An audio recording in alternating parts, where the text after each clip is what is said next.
ಬಿದಿರೊಂದು ಬ್ರಹ್ಮದೇವನಿಗೆ ಎದುರಾಗಿ ಕೇಳಿತಂತೆ, ಬೇಕಿತ್ತೆ ನಿನಗೆ ಈ ಸೃಷ್ಟಿ ಒಳಗೆ ನನ್ನದೊಂದು ಪಾತ್ರ. ಹೂವಿಲ್ಲ, ಹಣ್ಣಿಲ್ಲ, ದಣಿದು ಬಂದವರಿಗೆ ನೆರಳೂ ಕೂಡ ನೀಡಲಾಗುವುದಿಲ್ಲ. ಅದಕ್ಕೆ ಬ್ರಹ್ಮದೇವ ನಕ್ಕು ನುಡಿದರಂತೆ, ಯಾಕೆ ಸಾಧ್ಯವಿಲ್ಲ, ಮನಸ್ಸು ಮಾಡಿ ನೋಡೊಮ್ಮೆ ಅಂತ.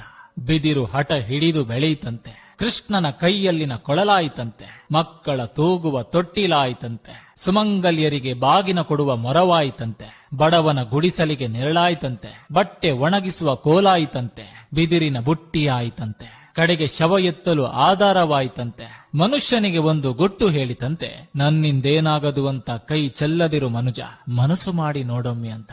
ಸೇವೆ ಎಲ್ಲರಿಗೂ ಮಾಡು, ಆದ್ರೆ ಪ್ರತಿಫಲ ಯಾರಲ್ಲೂ ಬಯಸಬೇಡ. ಯಾಕಂದ್ರೆ ಸೇವೆಯ ಪ್ರತಿಫಲ ನೀಡುವವನು ಭಗವಂತನೇ ವಿನ ಮನುಷ್ಯನಲ್ಲ. ಸಂಬಂಧ ಎಂಬುದು ಹೃದಯದಿಂದ ಕೂಡಿರ್ಬೇಕೆ ಹೊರತು ಅವಶ್ಯಕತೆಯಿಂದಲ್ಲ. ಕೆಸರು ನೀರಿನಲ್ಲಿ ಶುದ್ಧ ನೀರು ತೆಗೆಯಲು ಕಷ್ಟಪಡಬೇಕಾಗಿಲ್ಲ. ಸ್ವಲ್ಪ ತಾಳ್ಮೆ ವಹಿಸಿದ್ರೆ ಕೆಸರು ಅಡಿ ನಿಂತು ಶುದ್ಧ